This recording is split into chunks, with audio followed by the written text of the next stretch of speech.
Now would be a good time to brush up on your history and see a good documentary.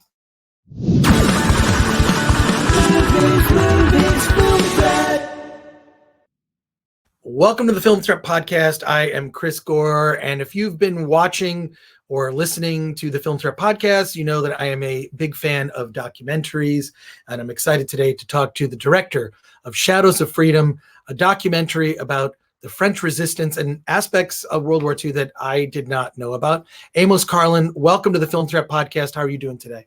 Good. Thank you for having me, Chris. Great. Thanks for doing the show. I want to ask you, when you're approaching, I feel like there are a lot of documentaries that have looked at so many aspects of World War II. This is an aspect I knew, or at least in the watching of your documentary, I learned that I didn't know a lot about that aspect of World War II.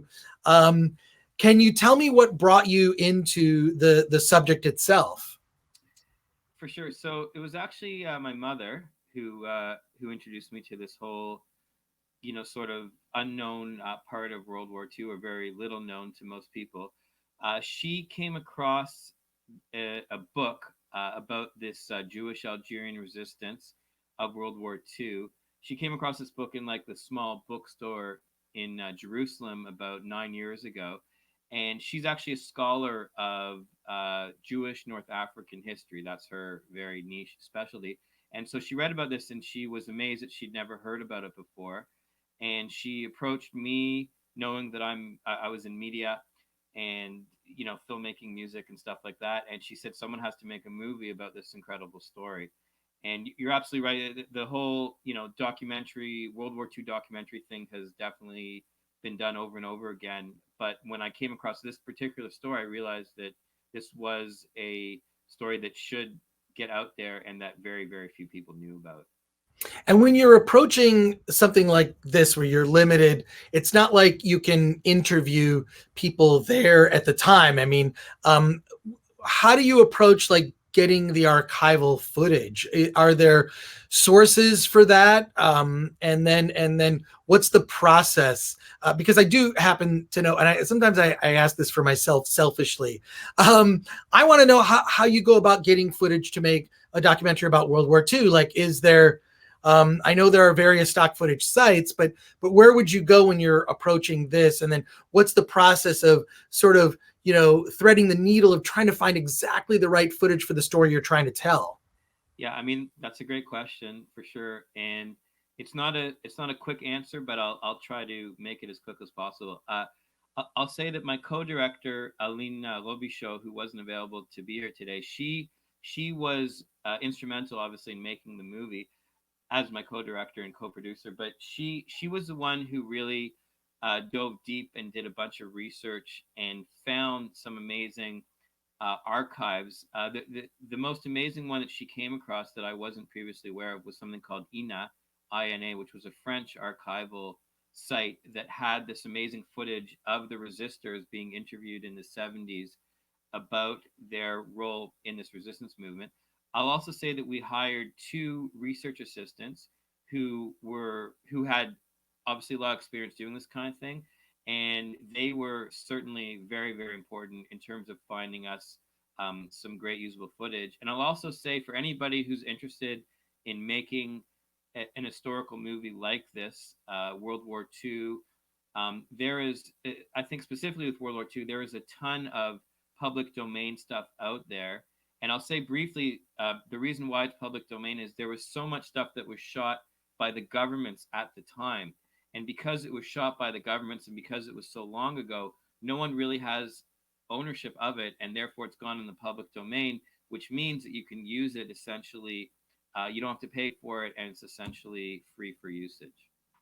Okay, that is a great tip. And also, by the way, feel free to go into as much exhaustive detail as you would like. Okay. Because it's not like we're not limited by film or tape or anything. It's just digital space. Okay. So please feel free to go into as much detail as possible. I didn't realize that there's a lot that's available public domain. I mean, yes. Someone could go and make their own World War II documentary.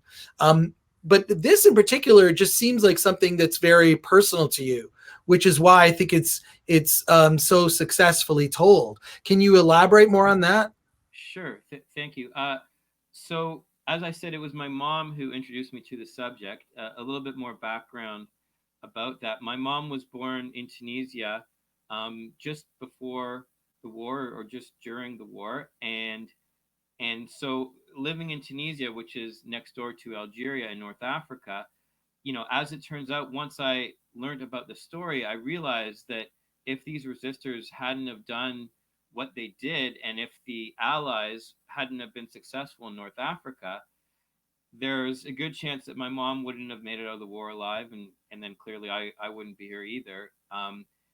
Just to add a little bit to that, my mother being Jewish and her father was in Tunisia at the time, was actually forced to wear a Jewish star and to help build one of the first concentration camps in North Africa. So the plans that the Germans had for the Jews in North Africa was the exact same plan that they ultimately ended up undertaking in Europe. So it did become quite a personal story, and I came to realize that the more I got into it and the deeper I got into the story, I felt like I was, I felt like it became kind of a mission for me to tell the story of these people who ultimately helped to save so many lives, and probably helped to save my mom and her family's life in Tunisia at the time. And what are some of the what are some of the challenges, I guess, in deciding your approach to telling this story? With whether it be like limitations from the footage that you had access to, or the interviews and whatnot. Yeah. Um, I think I'll say, first of all, the most challenging thing was that this was an incredibly complicated story to tell. And we really tried to, make it as digestible as possible for the viewers. But at the same time, obviously being as accurate as possible, or being 100% accurate. And also not, obviously not trying to lose any of the most important parts of the story. So that was really our first challenge, is that we found that we had to keep kind of cutting stuff out, and we kept kind of realizing that there were certain rabbit holes we went down that would have probably lost the viewer. And I guess part and parcel of that was we had budgetary limitations, as most documentary films do. We really did this on a very small budget, so we had to also balance how much of the story can we tell, um, by keeping within the budget. Obviously, the longer the movie is, the more it ends up costing. And as much as we did end up using quite a bit of footage that we didn't have to pay for, we also used a lot of footage that we did have to pay for. And there was certain footage that we absolutely had to use, like for example the interviews with the resistors, and that stuff was not exactly budget friendly, I'll say. So that also was certainly a limitation that we had to work within, in terms of trying to make a complete and engaging story. How do you even make those calls, like when you're like trying to, like, oh, it's going to cost us X for this, but we need it for the story? Is there a way to kind of cheat, and maybe rather than using picture, use audio, or have someone else kind of paraphrase? Like, how do you, were there ways that, are there workarounds in that sense when you're dealing with free, public domain footage versus footage you're paying some crazy sum per minute for? Yeah, exactly. So you'll know, since you saw the movie, that we had quite a few animated scenes, and we found that was a good workaround, because as much as the animation did cost, it turns out that it cost quite a bit less, say, per second, than some of the most expensive archival footage. So that was one workaround that we used. Another one is, photos cost a lot less than footage, right? And there's some really cool techniques that that you can do with photos, in terms of what they call the pan and scan, and doing slow zooms into the photo, panning around it, or starting on a subject and then slowly panning out. So with the slow panning stuff, slow zooming, you can take up 10 seconds of screen time sometimes or more.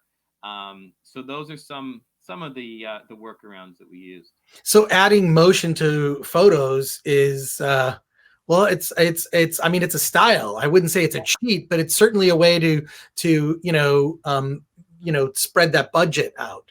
Yeah, no, it's actually a brilliant technique for low budget filmmaking, I would say, because, and the thing is, I didn't feel like we were cheaping out when we did it, because I actually really like, if you have the right engaging photo, and if you're if you're moving in a pleasant way, let's say, and if there's enough interest in the photo, I know that as a viewer, I like that type of approach to exploring a photo, as it were. Well, on the podcast, I haven't had an opportunity to talk to a filmmaker who's made a historical documentary like yourself. So it's really a pleasure to speak with you about this. So thank you so much for taking the time to talk to us. The movie is Shadows of Freedom. It's currently on Amazon Prime. It's on all your video on demand platforms. And I want to thank Storyblocks for sponsoring the Film Threat podcast and making it possible for us to talk to Amos today. Amos Carlen, thank you so much for being on the Film Threat podcast. This was a pleasure. Thank you very much. It was great.